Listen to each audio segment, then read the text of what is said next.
Bonjour David. Bonjour Coco. On est nouveau avec David parce qu'il y a eu beaucoup d'intérêt par rapport à la vidéo qu'on a fait ensemble, hein, où toi tu m'as interviewé par rapport à notre maison. Un grand merci. Alors maintenant c'est un petit peu à moi d'expliquer qui est David. David est venu dans ma vie, je pense, il y a 1 année et demie comme ça. Et en fait c'est avec un savoir extraordinaire au niveau judiciaire, vraiment. Et tu as proposé ton aide par rapport à notre maison grâce à François de Siebenthal. Et il a été aussi très engagé dans tout ce qui était l'initiative Monnaie Pleine. Très engagé. Et en fait, tu connais la loi, je pense, mais vraiment, en tout cas beaucoup mieux que les policiers qu'on a croisés l'autre jour. Oui. Et voilà, tu t'intéresses un petit peu à toutes ces failles aussi. Quelles sont ces failles? Tu connais justement l'histoire du fraude du nom. Voilà, dont nous allons parler maintenant. Voilà, ça c'est vraiment cette grande thématique, je pense, qui est importante de connaître Ouais. parce que moi je connaissais absolument rien de tout ça et je pense que c'est quelque chose qui va beaucoup intéresser les gens et je trouve intéressant parce que tu as les mots pour le dire. C'est vraiment simple quand tu t'exprimes, je trouve, on arrive à comprendre. Il n'y a pas tout le monde qui comprend ces choses de cette facilité-là, tu vois. Et je pense que c'est chouette si on a un échange sur ça. Simplement, moi j'hostie et je peux te poser un peu des questions parce que c'est sûr, ça prend du temps à vraiment comprendre. Ça prend du temps à comprendre. Ça prend vraiment du temps en fait à réaliser euh, que le sujet que l'on traite, en réalité, nous met dans une situation où on est dans l'obligation de renier sa propre identité, celle avec laquelle on s'est identifié toute notre vie, du moment où on est né et on a pris conscience on a cru avoir pris conscience de qui on est. Et en fin de compte, on découvre avec la fraude du nom que cette identité auquel on s'est identifié tout au long de notre vie, à l'école, au travail, pour les hommes à l'armée, certaines femmes aussi, par rapport aux assurances, par rapport aux impôts, par rapport à toute la vie sociale que l'on vit, du matin au soir quand on se lève, travailler, payer les factures, les impôts, quand on se fait arrêter par la police pour un contrôle ou autre, on se rend compte que, quand on a compris la fraude du nom, qu'en fin de compte, cette identité que l'on a endossée toute notre vie, en réalité, ce n'est pas nous. C'est pas moi. Ouais, C'est un avatar, un homme de paille, c'est ça. moi je dis le pion du Monopoly. Voilà. Donc, vas-y. Oui, Une question. non, c'est intéressant. Non. Non, mais moi je me suis rendu compte de ça parce qu'en fait, on écrit toujours, tu vois, toutes les lettres que je reçois aussi du tribunal ou comme ça, hein, c'est toujours écrit mon nom de famille en grand, en gras, Voilà. en grand lettres. Et en fait, En lettres capitales. c'est ça. Et c'est là, en fait, qu'il y a quelque chose de grand à comprendre, que Oui.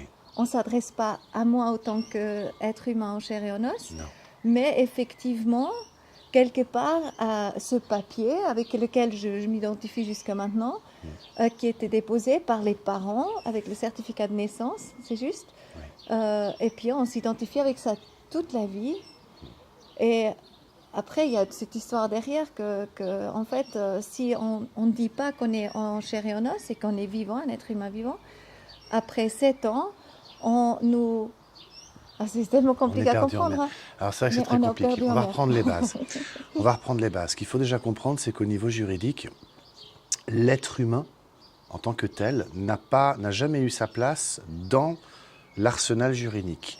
On prend la Constitution, alors on est en Suisse, donc on va parler principalement suisse, et je vais faire quelques parallèles avec la France, parce que la France a un peu plus d'avance sur nous, ils ont découvert ça il y a plus longtemps que nous.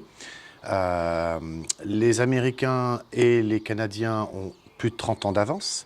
Au Canada, par exemple, il y a Ghislaine Lanctot, qui est un ancien médecin, qui a écrit des livres, notamment La mafia médicale, qui a découvert tout ça et qui a viré son nom et son prénom qui lui a été donné à la naissance et qui était inscrit dans les registres d'état civil. Donc cet avatar qui est la personne juridique, elle a viré tout ça, elle a choisi son nom, elle est redevenue souveraine. Si on prend la Bible, par exemple, tous les personnages de la Bible n'ont qu'un prénom. Personne n'a de nom de famille. Oui, c'est vrai. Si on regarde aujourd'hui les rois, Aussi. les rois, les reines, les princes et tout ça, je veux dire, la reine Elisabeth, elle n'a pas de nom de famille. Alors on va dire de Windsor, mais vrai. elle n'a pas de nom de famille. J'ai jamais pensé à ça. On parle du prince William, il n'a pas de nom de famille. Et on peut trouver sur Internet les actes de naissance des enfants de Katie Williams. Et on voit justement que Kate, qui s'appelait Middleton, de nom de jeune fille, de maiden name, le nom de jeune fille en anglais, lorsqu'elle s'est mariée, elle a perdu son nom de famille.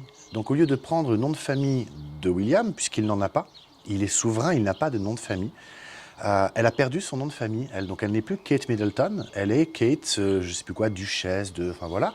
Et les enfants de Katie Williams n'ont pas de nom de famille. Wow. Voilà. Wow. Le pape choisit son nom.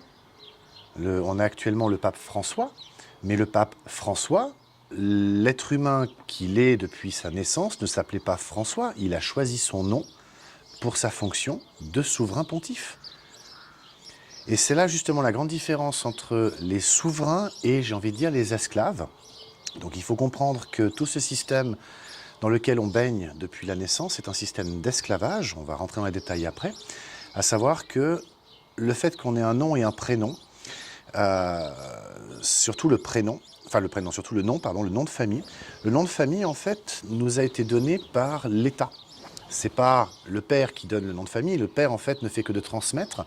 Et il faut savoir que l'esclavage se transmet également par le père. On trouve ça dans le Code Noir que j'ai publié sur mon Facebook il y a quelques heures.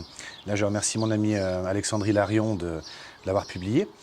Alors il faut comprendre que dans le monde juridique que l'on hérite aujourd'hui, qui provient principalement du juridique romain, il y avait déjà cette notion de ce que l'on appelle le capitis deminutio maxima, minima ou media. Alors, le capitis deminutio, donc capitis la tête, donc on coupe la tête, hein, on diminue la tête. Ouais. Capitis la tête, deminutio diminuer, Ouais. donc on diminuait la tête, donc tout ça. Et ça, on pouvait le faire minima, media ou maxima. Et je fais exprès de descendre justement dans mes termes parce qu'on perdait un peu de citoyenneté, par exemple le droit de vote. Minima, je prends un exemple parmi tant d'autres. Hein. On pouvait perdre le droit, par exemple, de faire partie de droit de cité. C'est-à-dire, par exemple, on perdait le droit, par exemple, de faire de la représentation politique dans l'Assemblée, dans le Parlement, lorsque, par exemple, on allait en prison. Pour avoir tué, pour avoir peu importe. Et le capitis deminutio maxima, c'est lorsque l'on perdait carrément son statut de citoyen pour devenir un esclave. Et l'esclave, à l'époque, portait le nom, alors de famille, on ne peut pas vraiment le dire comme ça, parce qu'à l'époque, on était fils de... Alors, par exemple, mon père s'appelle Alain, enfin s'appelait. Donc, si on garde la notion de nommages ancestraux, je suis David, fils de Alain. Oui. Ça, ce serait mon vrai nom. Et si on reprend la Bible, on retrouve ces notions-là.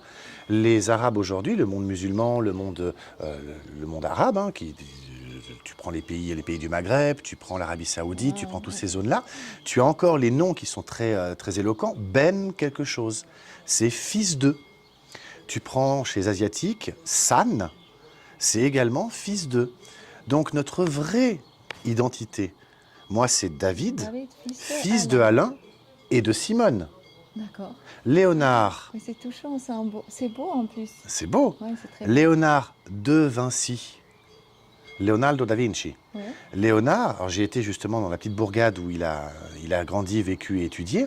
Léonard n'avait pas de nom de famille. Leonardo n'avait pas de nom de famille. Et pour le différencier des autres Léonard, on le disait Leonardo da Vinci. Parce qu'il y a une petite ville, enfin un petit village qui s'appelle Da Vinci en Lombardie. Très joli d'ailleurs. Lombardie ? Je ne sais plus, pas loin de Florence. Très très très joli petit village. Et donc on a plein de personnages comme ça dans l'histoire. Donc il était souverain aussi. Alors quelque part, oui. En fait, cette notion de nom de famille, je ne sais pas quand est-ce qu'elle est arrivée. J'ai l'impression que c'est arrivé avec Napoléon, avec le Code civil, dont nous, la Suisse, nous en héritons une grande partie, puisque Napoléon est venu à Genève entre 1800, je sais plus, 3 et 12, 13, un truc comme ça, début du 19e siècle. Donc Napoléon nous a apporté le Code civil, et j'ai l'impression que dans le monde latin, donc la France au départ, puis après les autres pays, cette notion de nom de famille s'est figée un peu comme ça. Et donc, il faut comprendre que le nom de famille que l'on a aujourd'hui, toi par exemple c'est Tachberter, moi c'est Pétavino, et ma mère c'était Vincent, et j'avais les deux noms de famille à la naissance, en tout cas pour la France. Ce nom, en fait, ne vient pas, ça ne désigne pas le nom d'une famille et on ne se transmet pas ce nom de génération en génération. En fait, c'est un nom qui a été arrêté à un moment donné dans l'histoire. C'est pour ça qu'il y a des noms qui sont donnés, qui ont par exemple lieu à des événements qui a eu lieu ou à des lieux physiques. Il y a des gens qui portent le nom de certaines villes ou villages, parce qu'à un moment on a figé ce genre de choses, ou il y a des gens qui ont par exemple des noms de famille qui sont durs à porter, comme par exemple j'avais un ami qui s'appelait Du Cimetière. Tu vois, c'est un peu lourd à porter, Du Cimetière. Donc il a pu faire changer son nom de famille en autre chose. Donc les noms de famille, on ne sait pas vraiment d'où ils viennent. Mais tu pourrais pas mettre un nom, justement, David, de Alain et Simone, tu pourrais pas. Alors, c'est là que ça devient intéressant. C'est qu'en France, il y a une loi qui s'appelle la loi du 6 fructidor de l'an 2. Et cette loi, elle dit que nul ne peut porter de nom autre que celui qui est inscrit sur l'acte de naissance. D'accord. Alors, j'ai regardé mon acte de naissance. Et sur mon acte de naissance, c'est marqué que je m'appelle David, fils de Pétavino et de Vincent.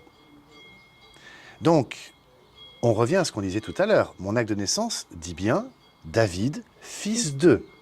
On est d'accord. Ça, c'est sur la partie identité. Sur toute l'autre partie de l'acte de naissance, en ce jour de telle date de ma date de venue au monde, je pesais tant, je suis arrivé à telle heure, mon père a déclaré tout ça. Et en fait, on arrive, quand on regarde l'acte de naissance, en tout cas le mien, on s'aperçoit que ce document-là, il a toutes les propriétés d'un contrat qui s'appelle un contrat de fiducie. Parce que la déclaration est faite par le père, devant un officier d'état civil. Et donc, ce qu'il faut comprendre, c'est qu'il y a donc à ce moment-là un constituant, mon père, en me déclarant. Il y a un exécutant, donc l'état civil. Et puis, il y a donc un bénéficiaire, puisqu'un contrat de fiducie, c'est ça, c'est un constituant, un exécutant, un bénéficiaire. Donc, je serai le bénéficiaire. Et c'est ça qu'il faut comprendre, c'est que, ça c'est très complexe à comprendre, il y a des lois ancestrales qui sont toujours d'actualité. Comme par exemple le droit d'amirauté. Alors, le plus dingue dans l'histoire, c'est que les avocats, les juges, les juristes, ils connaissent ça parce qu'ils l'étudient. Mais on leur dit que c'est de la philosophie de droit. Donc en gros, c'est un truc inutile qu'on n'applique plus. Mais la réalité, c'est que c'est toujours d'actualité. Alors, qu'est-ce que le droit d'amirauté ? Parce que tout va expliquer justement cette notion de papier, de déclaration, et le fait qu'on ait un nom, et que, enfin, tout va venir de là. Le droit d'amirauté, c'est le plus vieux code du commerce au monde. Il reposait principalement sur l'honneur. Lorsque deux bateaux en mer faisaient commerce, si les deux bateaux battaient le même pavillon, c'est-à-dire qu'ils avaient le même petit drapeau de chaque côté du bateau, hein, si le bateau A et le bateau B avaient le même drapeau, pavillon pour être précis, alors ils appliquaient les lois de leur pays pour faire du commerce. Si par contre, les deux bateaux n'avaient pas le même pavillon, alors à ce moment-là, ils étaient dans une notion de commerce international. Donc ils devaient se mettre d'accord pour que le commerce puisse se faire sans rentrer en contradiction ni l'un ni l'autre avec leur propre loi nationale. Et puis arrive un troisième cas de figure où l'un des bateaux n'a pas de pavillon, et ça peut arriver, c'est à ce moment-là ce qu'on appelle être des pirates, ou lorsque deux pirates font du commerce, à ce moment-là, ils font comme ils veulent. D'accord ? Donc évidemment que celui qui battait pavillon, lui devait en tout cas respecter son propre code du commerce, même s'il faisait du commerce avec un bateau qui n'avait pas de pavillon. D'accord ? Et ça, c'est ancestral depuis toujours. Ce qui est intéressant de voir, c'est que on hérite de ça aujourd'hui avec le droit international. Dans le droit international, on voit par exemple avec l'OMC, on voit par exemple avec le Code uniforme du commerce, le Uniform Commercial Code, l'OMC, c'est l'Organisation mondiale du commerce. Elle repose un petit peu là-dessus, justement, enfin un petit peu, même énormément. Et peut-être le UCC, c'est Alors le UCC, c'est le Code uniforme du commerce, ou en anglais Uniform Commercial Code. Et le Code uniforme du commerce, c'est un code, en fait, c'est un code qui a été écrit aux États-Unis, mais qui retranscrit ce droit d'amirauté. D'accord ? Et aujourd'hui, il s'applique alors en Suisse depuis 1994. On retrouve ça dans un message qui avait été fait de l'Assemblée fédérale, du Conseil fédéral à l'Assemblée fédérale, concernant la loi sur les titres intermédiaires.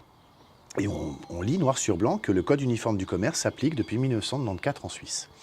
Alors ce Code uniforme du commerce, il est très intéressant parce que c'est... alors déjà, il est étudié uniquement dans le cadre universitaire par des gens qui font par exemple un MBA. Mais alors ce qui est intéressant, c'est...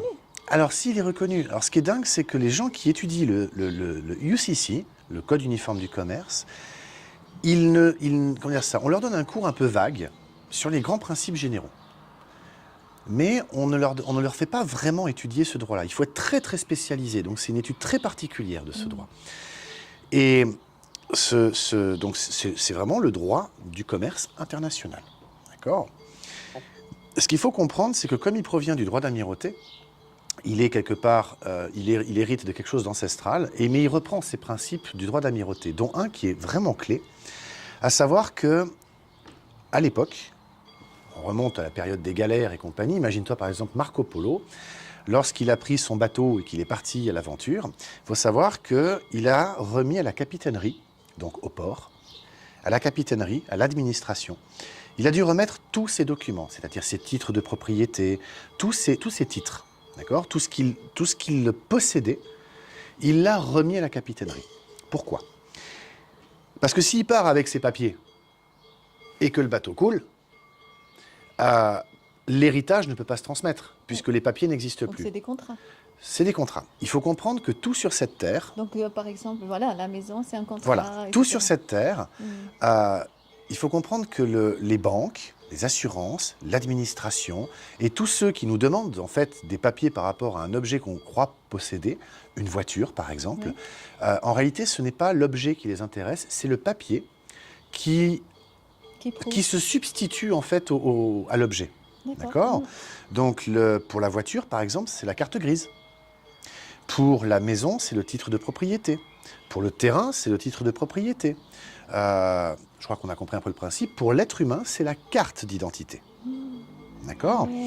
Donc, tous ces documents, aujourd'hui, c'est comme si lorsqu'on partait en mer, on devait les remettre à la capitainerie. D'accord ? Parce que si le bateau coule, ou si je ne reviens pas, donc je suis Marco Polo, si je ne reviens pas au bout de 7 ans, eh ben, la capitainerie remet tout ça à l'État qui, elle, lance le processus d'héritage. Oui, c'est ça. D'accord ? Ce qu'il faut comprendre, c'est que, avec le temps, on a peut-être oublié, probablement même, que ces documents sont à la capitainerie. Donc on n'a jamais été les chercher.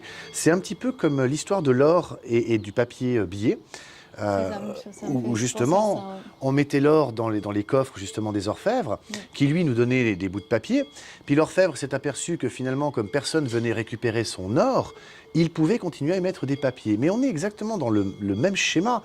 C'est-à-dire que comme la capitainerie, ou plutôt aujourd'hui l'administration, on ne va pas récupérer les titres originaux, on n'a que des copies. Tu vas demander ton acte de naissance, tu obtiendras une copie, pas un original. Tu vas demander ton titre de propriété au registre foncier, tu obtiendras une copie, pas un original. Et il est où l'original ? Alors, c'est une bonne question. C'est une excellente question. Alors, moi, j'ai appelé... Notaire, non ? Alors, j'ai appelé, parce qu'on a plein de documents pour revenir à l'être humain, nous, l'être humain, il faut comprendre le processus de création de la personne juridique, donc du fameux papier qui se substitue à nous. Voilà. D'accord ? La fraude du nom est quelque chose qu'on trouve sur Internet très facilement. Je recommande d'ailleurs le site de mon ami Jack Fruit, qui est la tromperie du code justinien. Donc Google, la tromperie du code justinien. Et il a fait un travail absolument extraordinaire. Mais moi, j'y croyais pas. Je veux dire, c'est trop gros pour être vrai. Et j'aime bien travailler avec du concret. Alors j'ai pris le téléphone, j'ai appelé la mairie de mon lieu de naissance, Monaco. J'ai appelé le service civil, j'ai dit écoutez, voilà, j'ai besoin d'un document qui prouve que je suis né vivant. Alors ils m'ont tout de suite dit oui, il vous faut un acte de naissance. Mais l'acte de naissance, je l'avais entre les mains. J'ai dit écoutez, non, pas. Une copie. Alors la copie conforme à l'original, ouais. Donc c'est un papier sur lequel ils ont collé un timbre, ils ont mis leur tampon, c'est marqué copie conforme à l'original. Donc j'ai un document qui se prétend être une copie conforme. C'est qu'une prétention parce que moi je ne peux que croire ce qu'on me dit et je n'ai pas vérifié. Mais avec tout ce que j'avais appris dans la fraude du nom, je voulais vérifier tout ce qui s'était dit. Alors j'ai appelé la mairie de Monaco et j'ai fait un peu le blond pour essayer de... Alors qu'est-ce qu'il en est ressorti Mais non, tu sais que je suis le président de la Société protectrice des blondes. Non, c'est pour cette expression, j'ai fait un peu l'ignorant. Et tout s'est avéré être vrai, à savoir que, donc, information qui provient de la mairie de Monaco, du service civil. Lorsque un enfant vient au monde, par exemple dans l'hôpital, le médecin qui a accouché l'enfant, lui, comme il est assermenté, ou plutôt il est médecin, donc il peut délivrer un document qui s'appelle un certificat de naissance, enfin un certificat d'accouchement. D'accord ? La preuve. La preuve, il témoigne Voilà, qu'il c'est a ça. vu cet enfant naître, C'est naître, ça, venir c'est ça. au monde. Il fait un contrat, il signe. Il ne fait pas un contrat. D'accord, Il fait pas un contrat. Il fait une déposition. d'accord. C'est-à-dire Ok. qu'il fait un acte, si tu veux, de témoignage. Ok, Ok, il témoigne qu'il a bien vu un enfant venir au monde. d'accord. Et tu entends, j'ai bien dit venir au monde, j'ai pas dit naître. C'est voulu. Donc un enfant vient au monde. Le document, il part à la mairie.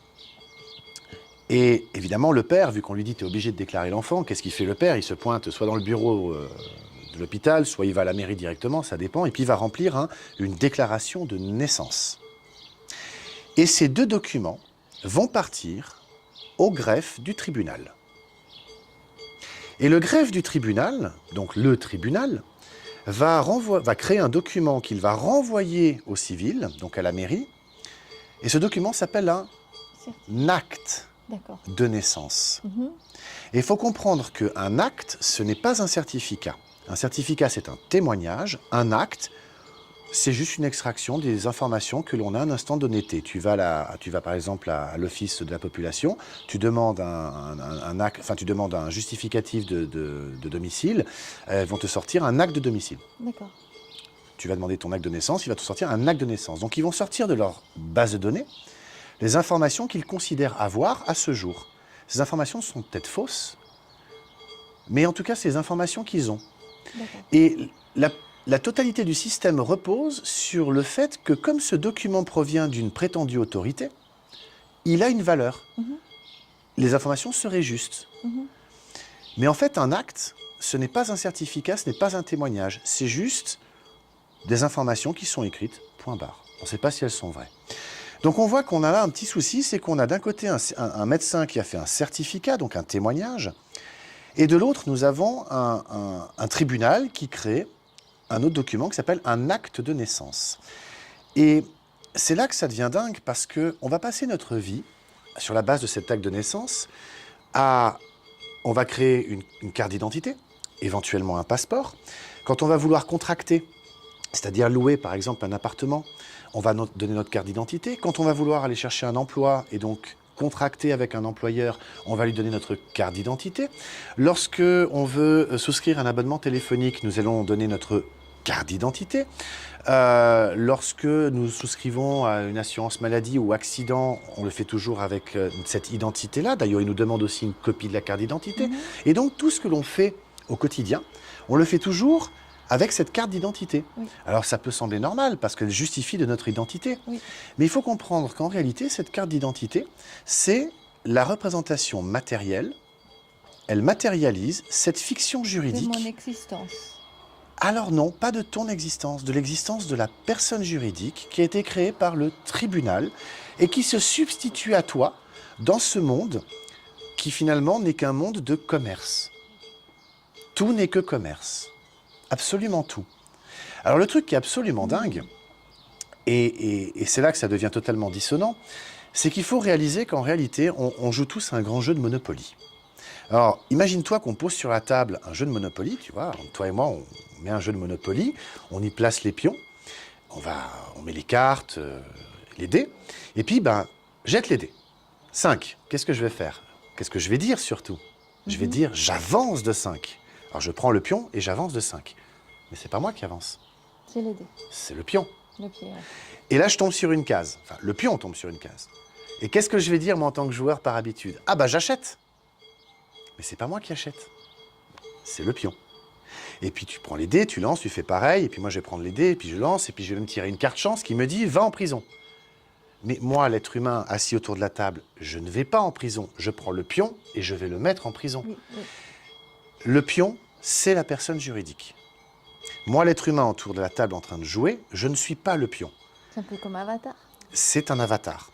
Eh bien, le pion, dans mon explication, c'est la carte d'identité. On passe notre vie à nous identifier, à nous confondre, le mot c'est ça, à nous confondre avec cette carte d'identité. Mais cette carte d'identité, en fait, c'est une personne juridique. Et là où ça devient très intéressant, c'est de voir que puisque le droit international, il est au-dessus du droit interne. C'est-à-dire que le droit international, il est toujours supérieur au droit qui est à l'intérieur d'un pays. D'accord ? De la Constitution suisse. Donc nous, dans le cas de la Constitution, enfin de la Et Confédération tous les autres, helvétique, on a donc le droit international qui est en haut. En dessous, il y a la Constitution. En dessous, il y a le droit fédéral. En dessous, il y a les ordonnances, les jurisprudences, tout ce qui va avec, fédéral. En dessous, il y a les cantonales. Et on recommence à chaque fois on va dire la pyramide des normes. Et puis après, on arrive même au niveau cantonal, où de nouveau, on a cette pyramide des normes qui est un peu la même. Bref. Mais on va rester simple, on va rester au niveau fédéral. La Confédération suisse a conclu un accord en 1999 de mémoire, qui est rentré en vigueur en 2002, qui s'appelle « Accord entre la Confédération helvétique et la communauté européenne concernant le trafic de marchandises par voie ferroviaire et par route ».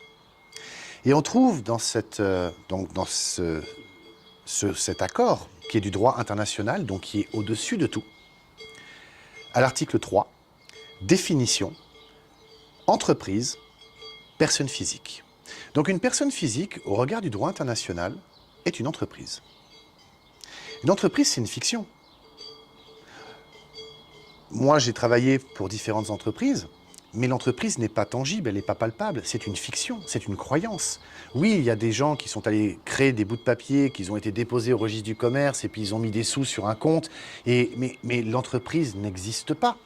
Matériellement, elle n'est pas tangible.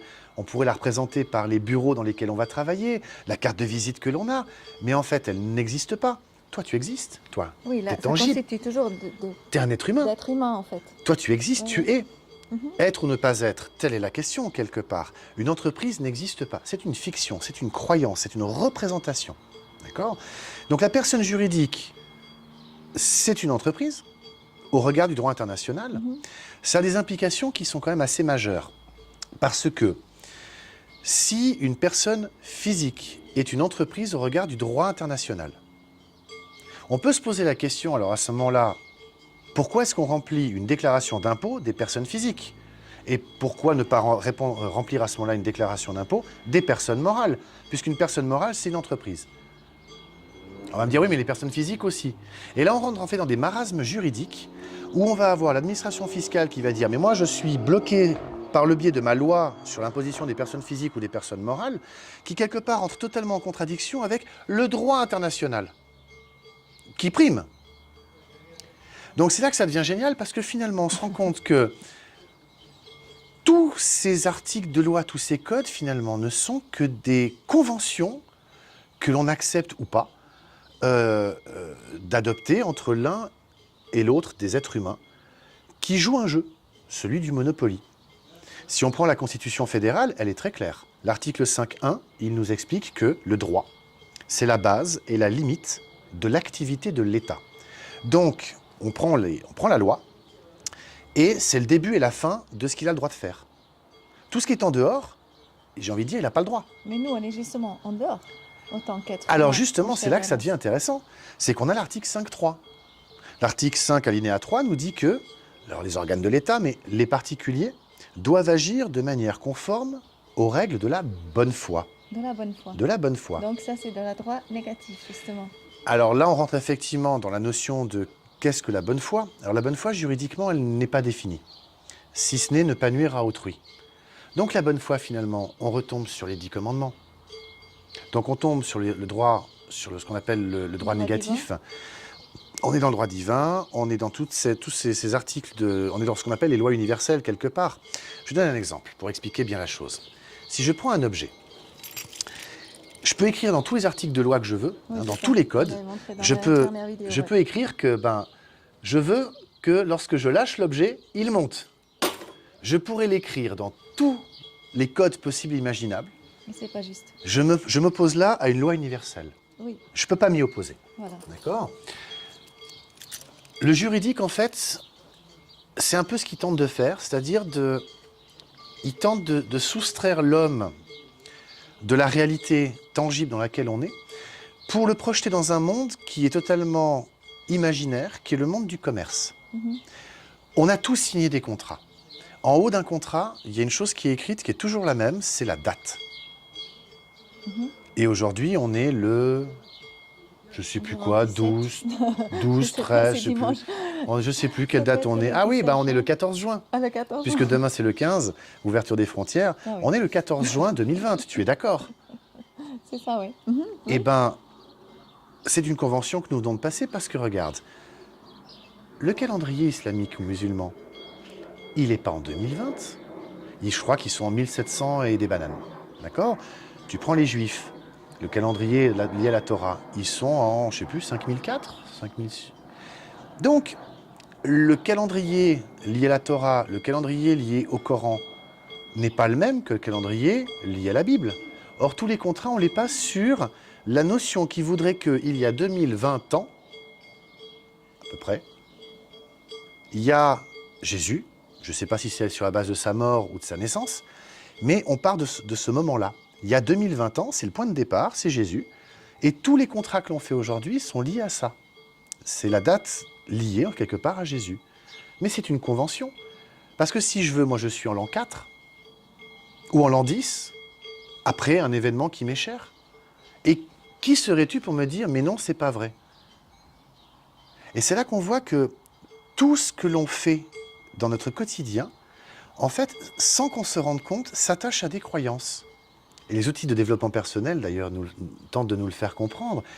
Sortons des schémas. Oublions ce que l'on croit savoir, tout démonter pour tout reconstruire. Qui sommes-nous? Qui je suis? Alors, qui je suis? Ben, si je prends mon porte-monnaie et je regarde, j'ai une carte d'identité, je suis... Ben non, je ne suis pas ça. Ça, c'est une fiction qui a été créée par le tribunal. En fait, moi, je suis David. Je suis un être humain. Et tout ça, c'est une grande expérience que je peux vivre.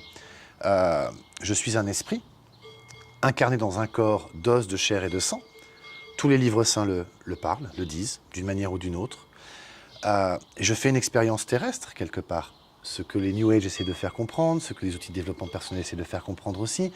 Et le tribunal fédéral l'a même reconnu, puisqu'il y a un arrêté du tribunal fédéral qui dit que les esprits de l'au-delà ne sont pas des sujets de droit suisse.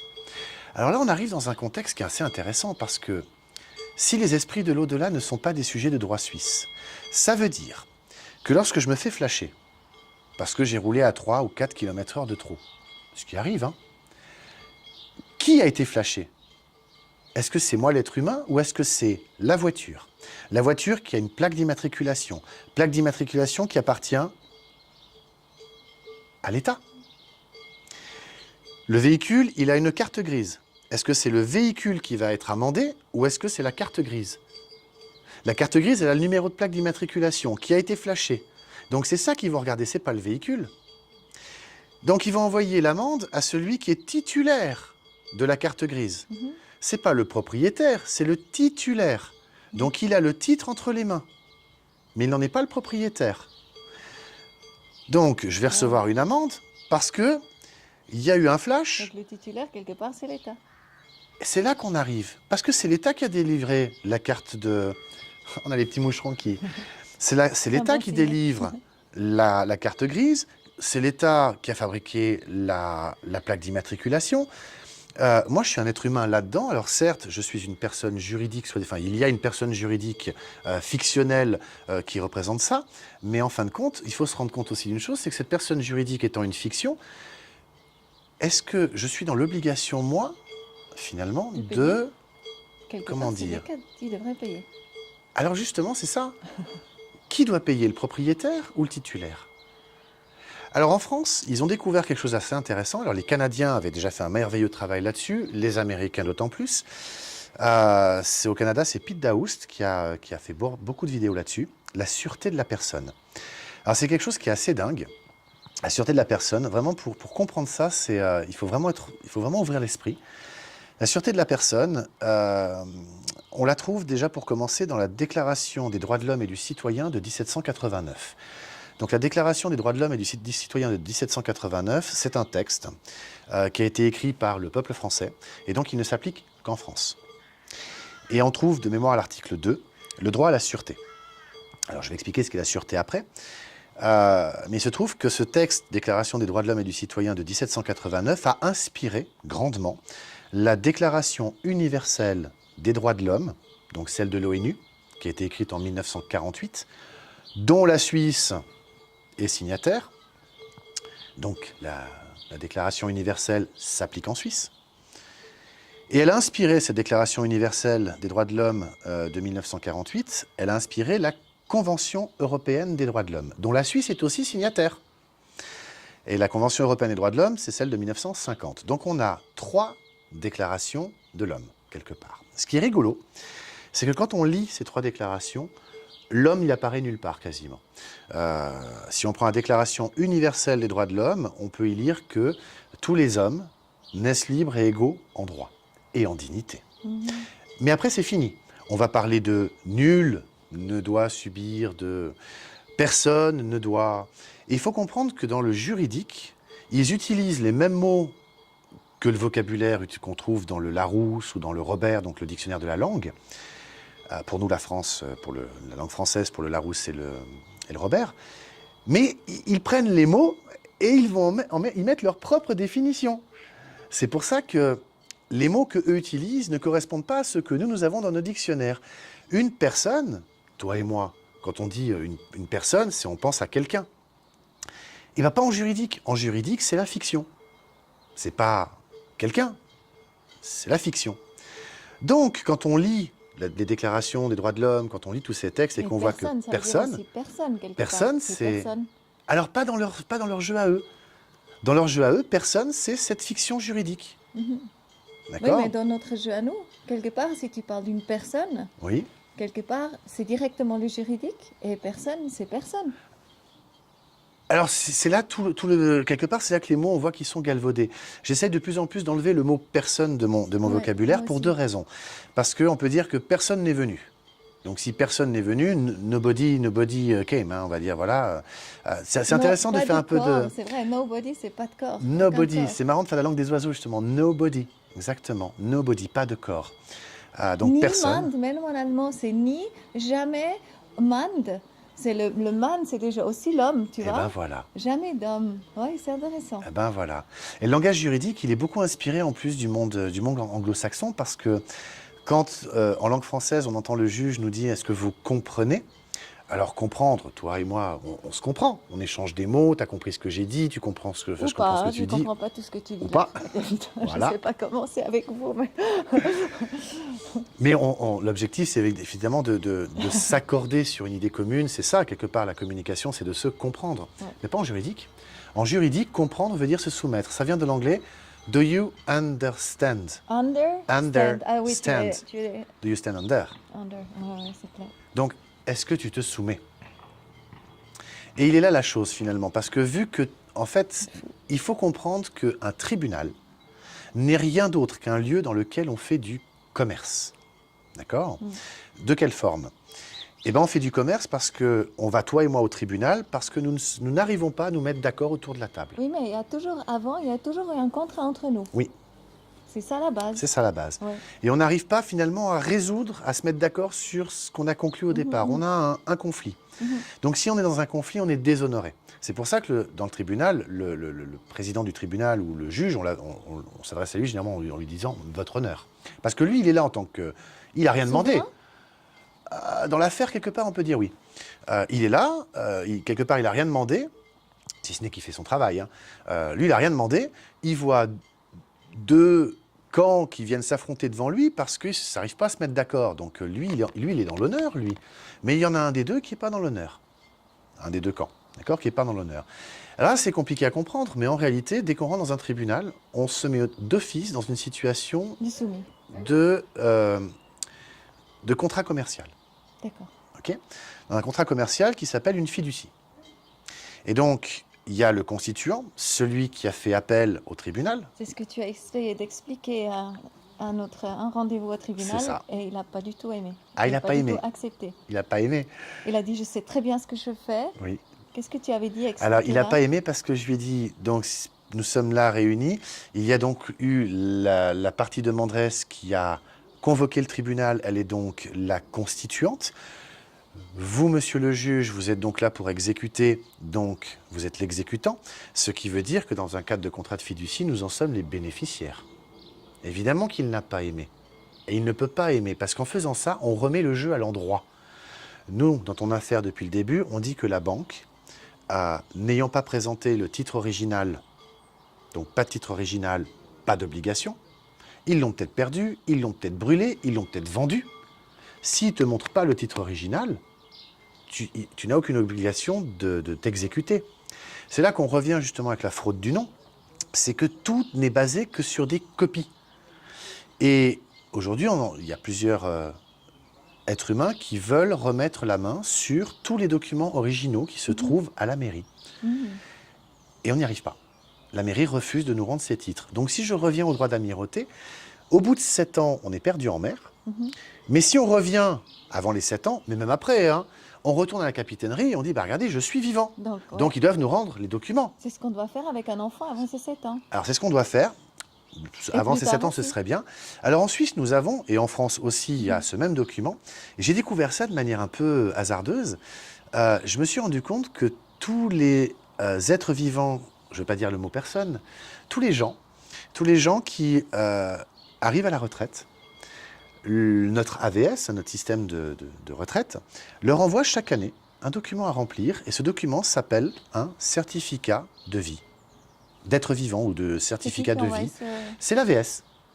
L'AVS envoie chez qui? L'AVS envoie un document à celui qui est bénéficiaire d'une rente AVS, un certificat de vie ou attestation de vie, un truc comme ça, certificat de vie, je crois. Donc nous, on reçoit ça? À la retraite, oui. D'accord, d'accord. Et donc, ils doivent retourner ça, évidemment, à l'AVS, donc aux caisses de retraite. C'est pour leur signaler qu'effectivement, ils sont toujours en vie. C'est intéressant, ils sont en vie. D'accord? Donc, parce qu'ils sont en vie, ils vont être rémunérés. D'accord? Pourquoi j'aborde ce sujet-là? Parce qu'en fait, quand on va sur le site de la commune, moi j'habitais à Lancy, donc je cherchais ce document, un certificat de vie, et ben on peut aller dans n'importe quel... on peut l'imprimer depuis Internet déjà, parce qu'il est donné par les communes. Il n'a pas le logo de l'AVS, donc c'est un document où il n'y a pas le logo de l'AVS.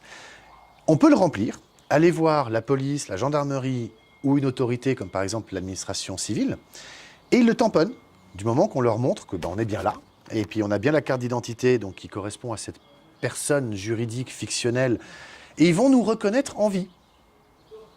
Comme ils nous reconnaissent en vie, quelque part, c'est comme si on revenait de la mer. De la mer. D'accord? Oui. C'est important cette notion de revenir de la mer donc parce qu'elle est symbolique. C'est la première fois qu'on nous reconnaît autant qu'être humain? Alors, c'est un petit peu ce que je commence à comprendre, c'est que l'administration nous reconnaîtrait que nous sommes donc en vie. À partir de 65 ans.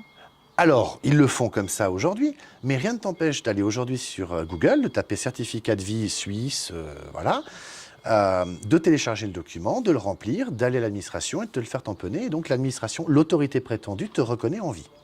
C'est là que ça devient intéressant parce que du coup, je pense que c'est grâce à ça qu'on peut initier toutes les démarches derrière pour récupérer les titres originaux. Je veux venir sur l'assurance vie parce que c'est extrêmement important. Là, je pense qu'on peut comprendre. Il y a des gens qui ont fait des assurances vie.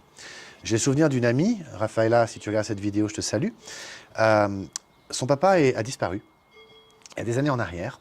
Et normalement, au bout de 7 ans, l'assurance vie doit faire bénéficier l'assuré, hein, donc dans ce cas-là, c'était sa fille, du montant de la prime qui était convenue et prévue. Bref. C'est là qu'on se rend compte que finalement, ce droit d'amirauté, ce qu'on explique, c'est cette notion de perdu en mer, donc la marchandise où l'être humain se perd en mer et que donc les documents restent à la capitainerie, sont donc lancés dans un processus d'héritage, que quand on revient de la mer, on les récupère. C'est quelque chose qui peut sembler fou, mais c'est bien réel parce que tout notre système repose là-dessus et on le voit bien avec les assurances vie. Ils ont cette notion de 7 ans. Ils l'ont. Et en plus, elle est écrite dans la loi. Tu vois? Donc, ça peut paraître fou tout ça, mais c'est une réalité. Alors pourquoi les avocats, les juges, ils ne sont pas d'accord ou ils ont du mal à comprendre ce qu'on leur explique? Alors déjà, d'une part, c'est voulu, parce qu'ils ont appris ça comme étant de la philosophie de droit, premièrement. Mais par contre, ils en ont fait des doctorats, des masters, des travaux de diplôme, donc ils sont tout à fait au courant. Hein. Au contraire, ils ne pourraient pas le dire. Mais le plus dingue dans l'histoire, c'est que pour comprendre tout ce marasme qu'on met maintenant au jour avec la fraude du nom, tout ça s'est réparti dans différents endroits. T'en as un petit peu dans le Code civil, t'en as un petit peu dans le Code des obligations pour la Suisse, hein.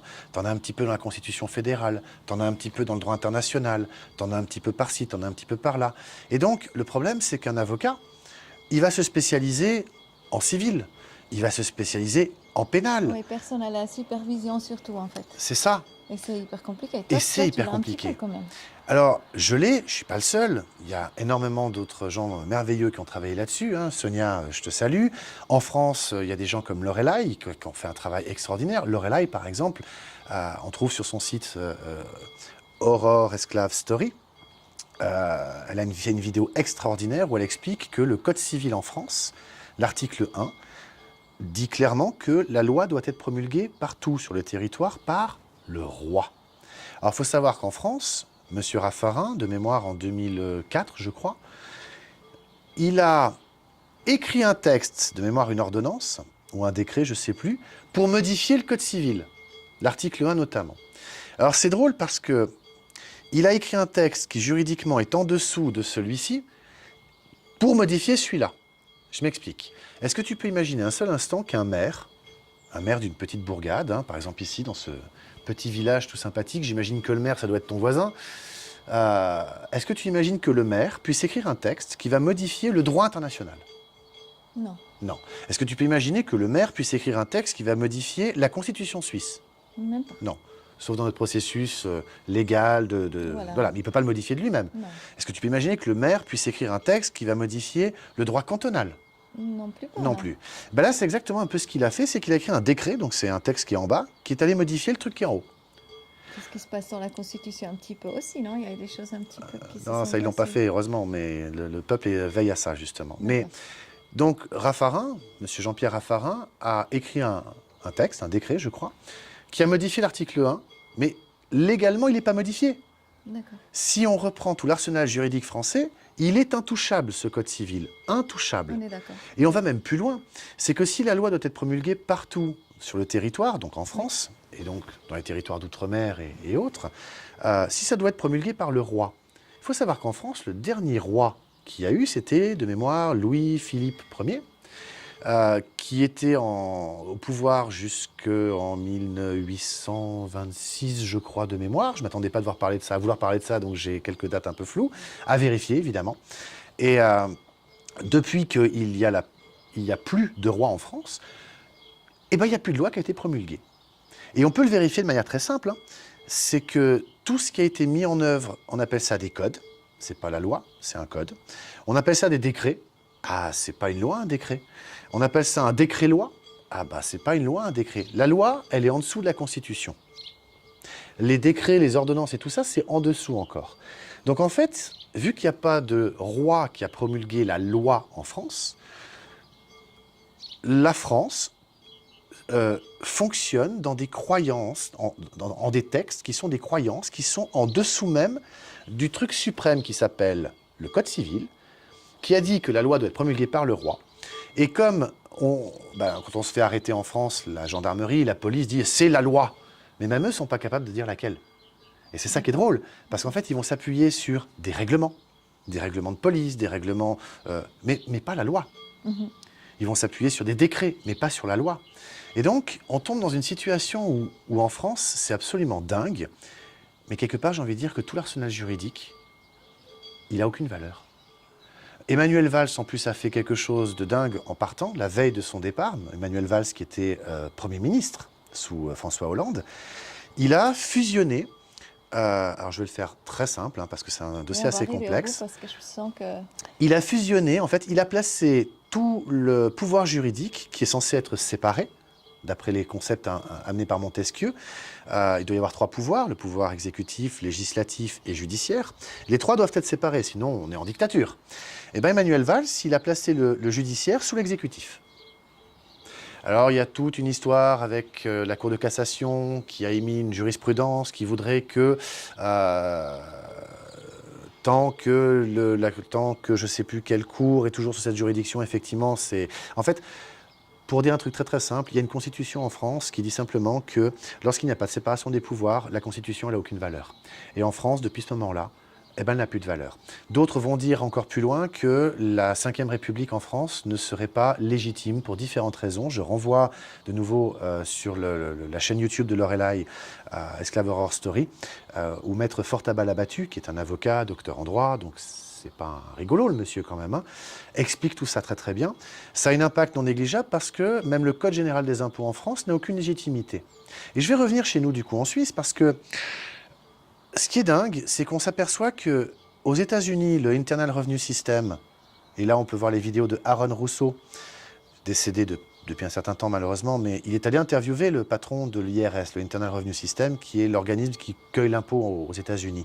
Dans la Constitution américaine, le droit à l'impôt est inscrit dans la Constitution, mais il y a un organisme privé qui a dit, puisqu'il n'y a personne qui s'en occupe, moi je vais le faire. Le IRS, Internal Revenue System. Donc Aaron Russo est allé l'interviewer, le patron de l'IRS, et il a avoué qu'effectivement, aucune loi n'a donné légitimité à l'IRS de lever l'impôt. Au Canada, il y a Ghislaine Langto, GIS, qui s'oppose à remplir une déclaration d'impôt canadienne parce que le Québec n'aurait pas ratifié la Constitution du Canada. Donc, pas de ratification. Le Québec n'est pas rattaché au Canada, donc elle ne veut pas remplir une déclaration d'impôt du Canada. Elle veut respecter finalement la loi quelque part. Elle le veut. En France, il y a des Bretons qui ont compris et qui se rappellent que Napoléon leur a donné la souveraineté, donc l'indépendance. Donc ils n'ont pas à se soumettre à l'impôt français. Il y a des Corses qui l'ont compris. Il y a toute une équipe aujourd'hui qui s'est rendu compte que la Savoie a été envahie par la France et rattachée à la France de manière illégitime. Et il y a plein de choses comme ça. Oui, il y a plein de choses Plein de choses comme ça. Et nous en Suisse, quand on regarde tout ça, on peut poser la question aux impôts de leur dire, mais attendez, vous nous demandez quoi finalement? Parce que vous demandez de remplir une déclaration d'impôt. On doit la remplir de manière conforme à la vérité. Ouais. À la vérité. Ouais. D'accord? C'est la loi fédérale. On signe la déclaration d'impôt. Ils nous demandent par exemple les chiffres qu'on a reçus en tant que salaire. Mais moi, ces chiffres, en réalité, je ne les ai pas reçus parce qu'ils ont été transférés d'un compte bancaire à un autre compte bancaire. Et il y a une jurisprudence qui dit l'argent déposé sur un compte bancaire appartient à la banque. C'est pas moi qui le dis, c'est le tribunal fédéral. D'accord? Donc, si les chiffres, ils appartiennent à la banque, pourquoi ce serait à moi de les déclarer dans une déclaration d'impôt? Premièrement. En fait, quand je déclare les chiffres là qu'on me donne, C'est tellement complexe. ça veut dire que je déclare les promesses que quelqu'un me fait. Mais pour bien comprendre ce qui se passe, Oui, c'est énorme. c'est quelque part, je vais commettre un mensonge en remplissant la déclaration d'impôt avec les papiers qu'on m'a donnés. La feuille jaune de déclaration de salaire, et tous ces papiers qu'on me donne, quelque part, font que je crois dire la vérité, parce que je ne connais pas la loi. Toi, tu la connais, la loi? Non, il y a des avocats, il y a des juges, même eux ne la connaissent pas. D'accord? Est-ce que tu as lu une seule fois la loi sur l'imposition des personnes physiques, la loi fédérale fiscale? Jamais tu l'as lu.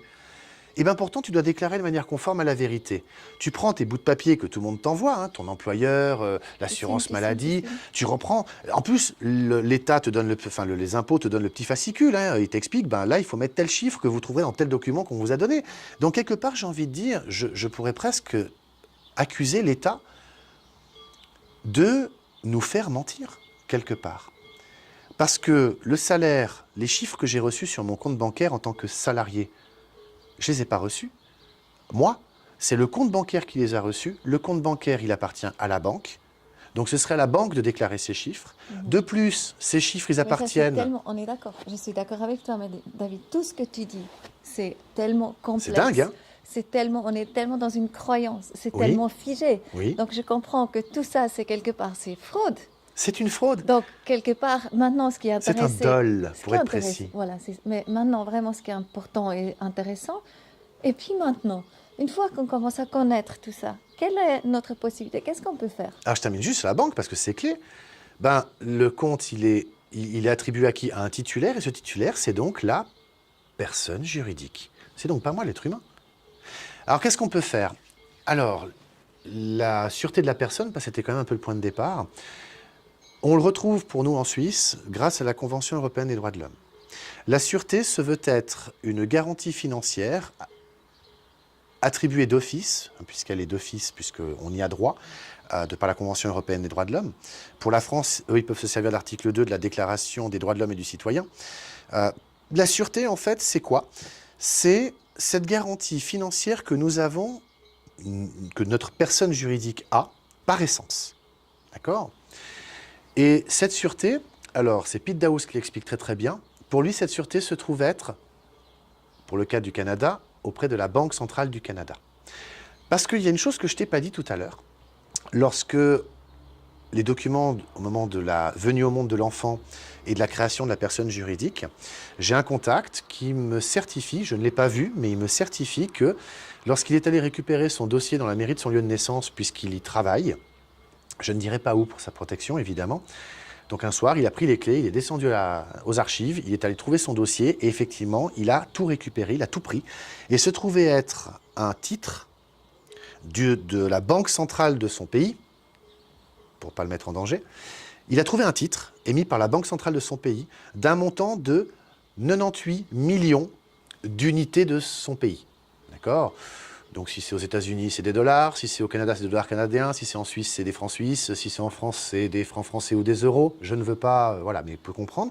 Donc en plus de tous ces documents qui étaient le certificat de naissance, l'acte de naissance, la déclaration du père, il a trouvé un titre bancaire émis par sa banque centrale d'un montant de 98 millions.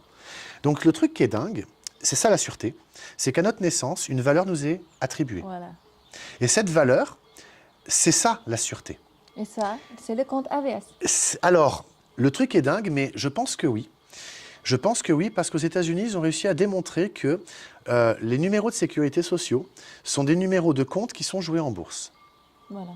Et comme avant nous, l'âge de on 7 ans, ne déclare pas être vivant, donc en fait, eux, voilà. Ils vont jouer avec ces Voilà. valeurs C'est qui met fictives. cet argent là-dedans?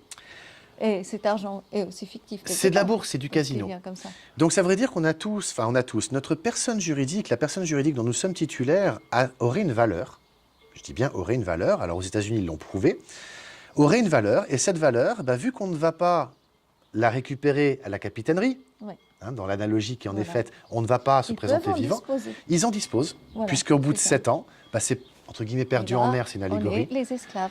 Et c'est vraiment. pour ça qu'on passe notre vie finalement à payer des choses qui C'est finalement ne seriont pas de notre ressort. C'est ça.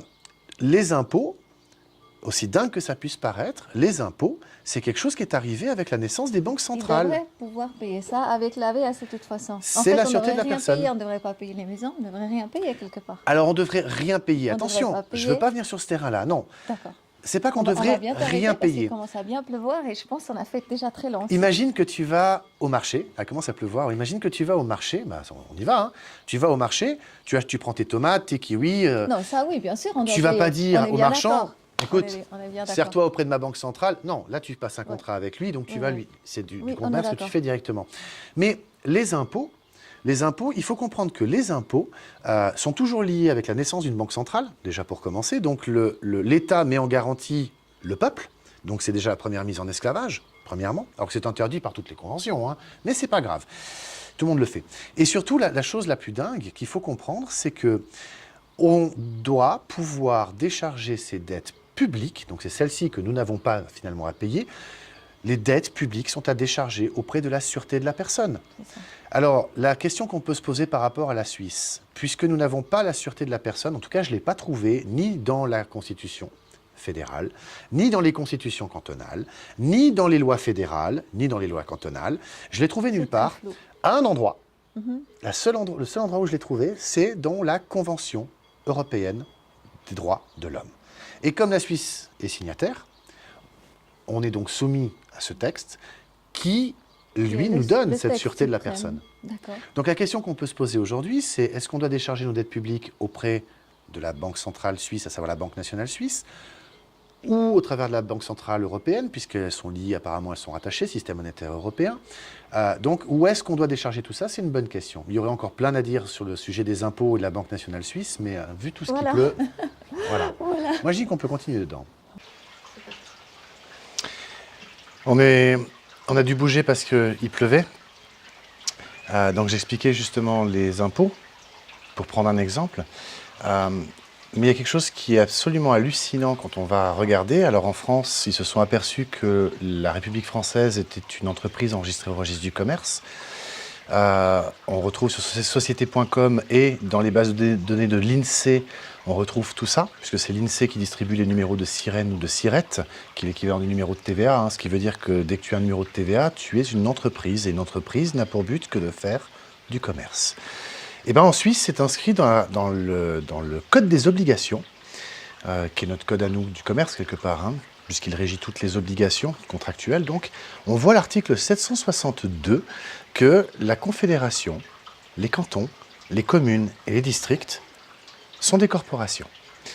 Comme ce sont des corporations, ce sont donc des entreprises, de nouveau, ce sont des entités fictives, elles ont pour but de faire du commerce. Alors, ce qu'il faut comprendre, c'est que la situation juridique dans laquelle on est aujourd'hui, quelque part, avec un petit peu cette guerre des libéraux, des conservateurs, ce qu'on voit avec le monde qui se présente, où il y a de plus en plus d'organismes non gouvernementaux comme l'OMC, l'OMS, qui se positionnent au-dessus des États pour leur donner des directives ou des ordres, ou l'Union européenne. En fait, ce qu'il faut comprendre, c'est que dans la Bible, on voit que Jésus avait chassé les marchands du temple. On pourrait dire aujourd'hui que les marchands ont envahi le temple. Pourquoi ? Parce qu'à l'époque, un organisme public, comme l'État, il était vraiment public. Donc dans la tête des gens, un organisme public, c'est un organisme qui finalement œuvre dans l'intérêt général de la communauté. Une mairie, par exemple, elle est là justement pour administrer les biens liés à son cadre, qui appartiennent justement aux propriétaires. Voilà, donc c'est pour gérer un petit peu toute cette partie communautaire. Sauf qu'aujourd'hui, on se rend compte qu'une mairie en France ou une commune en Suisse, c'est une entreprise privée. On se rend compte qu'en Suisse, la Confédération, les cantons et les districts, donc les communes aussi, sont des entreprises. Non seulement elles sont enregistrées au registre IDE, qui est un registre suisse, c'est le registre d'identité des entreprises, mais en plus on retrouve la Confédération, les cantons, les tribunaux, les écoles, la police, la gendarmerie, toutes. On les retrouve en plus dans une autre base de données, qui est une base de données internationale, la base de données du Duns and Bradstreet. Et ils ont un numéro, Duns, et on peut trouver, si on va sur Internet, sur la base de données upic.de, upik.de, et ben on arrive à retrouver, pour la Suisse, la Confédération, tous les cantons, toutes les communes, tous les hôpitaux, tous les corps de police, donc la police cantonale de ceci ou la police cantonale de cela, on les retrouve tous, et ce sont tous des entreprises. Ce qui est dingue dans cette histoire, c'est que les fonctionnaires qui sont employés par ces administrations, ils pensent faire très bien leur travail et à juste titre. Ce qu'ils ne savent pas, c'est qu'en réalité, ils font du commerce, et qui plus est de manière illégitime, parce qu'ils obligent l'être humain à faire du commerce avec une entreprise privée. Les impôts, par exemple, envoient la déclaration d'impôt, donc le fonctionnaire fait très bien son travail par rapport à ses règlements, par rapport à ce qu'il a appris. Donc qu'est-ce qu'il fait ? Il envoie la déclaration d'impôt au contribuable. Le contribuable va faire quoi ? Il va la remplir, il va la signer, puis il va renvoyer. Donc c'est là qu'il a contracté avec une entreprise.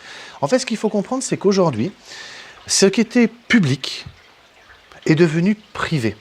Ça a un impact qui est non négligeable, parce que ça veut dire qu'en fin de compte, moi je n'ai aucun contrat avec la Confédération, je n'ai aucun contrat avec la commune, je n'ai aucun contrat avec le canton, jusqu'à preuve du contraire, et je n'ai aucun contrat avec l'administration fiscale. Sauf si je reçois la déclaration d'impôt et que je la remplis, je la signe, là j'ai contracté avec eux. Pourquoi ? Parce qu'eux vont dire, mais attendez, il y a une loi, on utilise une loi. Et on se retrouve dans la même situation que le Internal Revenue System aux États-Unis, c'est-à-dire cet organisme privé qui s'est dit, bah tiens, vu qu'il n'y a personne qui occupe ce terrain-là, bah moi je vais le faire. Sauf que nous, en Suisse, ou en France, l'impôt est né, notamment avec la Banque centrale, en tout cas en Suisse. Et ce qu'il faut comprendre, c'est que ces organismes publics, en devenant privés, continuent une activité qui, théoriquement, ne leur appartient pas. En traduction, si toi, aujourd'hui, tu montes une entreprise, et tu décides d'envoyer des déclarations d'impôt à tes clients, et de les taxer sur la base de la loi des impôts, tes clients ils vont te dire « t'es gentil, mais ça c'est de l'arnaque ce que tu es en train de faire. T'as pas le droit de faire ça. » Ils déposeraient même plainte, ce qui serait juste. Mais nous, parce qu'on nous a enseigné, on nous a appris, nos parents nous ont dit, parce qu'on croit que tout ça est légitime, et en fin de compte, moi j'ai l'intime conviction, et je vais me réfugier derrière mon droit fondamental de croyance, qui est inscrit dans la Constitution fédérale, Je crois que tout ça, c'est une immense supercherie. Si la Confédération est une entreprise, elle fait du commerce, j'aimerais qu'elle me montre le contrat que j'ai signé avec elle. Si la commune, les cantons, la gendarmerie, la police font du commerce avec moi, j'aimerais savoir quel est le contrat que j'ai signé avec eux. Tant que je ne nuis à personne, je fais un excès de vitesse. Je dépasse de 3, 4, 5 km/h, y compris au-dessus de la marge de sécurité. Hein. À qui ai-je nuit? Est-ce qu'il y a un blessé? Est-ce que la Confédération ou la commune, le canton, qui va m'envoyer l'amende, peut se prétendre d'être lésé de quelque chose? Non. Ils ont juste pris une photo. Voilà. Donc ça, c'est extrêmement important à comprendre, c'est que le domaine public, enfin les organismes publics, sont devenus des privés. Les gens qui y travaillent ne le savent pas, donc les fonctionnaires, les agents de police, les administrateurs, tous ces gens, ils ne le savent pas. Et ils font très très bien leur travail, ça j'en conviens. Mais pour moi, ce travail qu'ils font est totalement illégitime. Et ça, c'est très grave. Et c'est quelque part, maintenant, ce qu'il faut comprendre, c'est qu'on est dans une situation où financièrement, les banques, elles sont totalement en faillite. Le système bancaire, il est mort. Tout ce monde est en train de s'écrouler. Et le fait de comprendre la fraude du nom permet justement l'éveil. C'est une des parties. Et pour ça, il y a des vidéos que j'invite vraiment tout le monde à aller voir. C'est les vidéos de mon ami Jérémia Lécarné. Il a une chaîne YouTube. Il a fait un travail extraordinaire de recherche, vraiment, sur les contrats, sur le droit des défunts, sur la notion de temps. Il a découvert, par exemple, que le temps est une notion juridique qui n'existe que pendant les contrats. Puisqu'on a parlé tout à l'heure de 2020. Hein, donc on a conclu tous les deux que cette date-là était correcte entre toi et moi parce qu'on accepte tous les deux cette notion de il y a 2020 ans, Jésus, tout ça. C'est un contrat. Jérémia a vraiment fait un travail extraordinaire. Il a une pédagogie exemplaire. Et vraiment, j'invite tout le monde à aller voir sa chaîne, Jérémia Lécarné. Voilà, merci.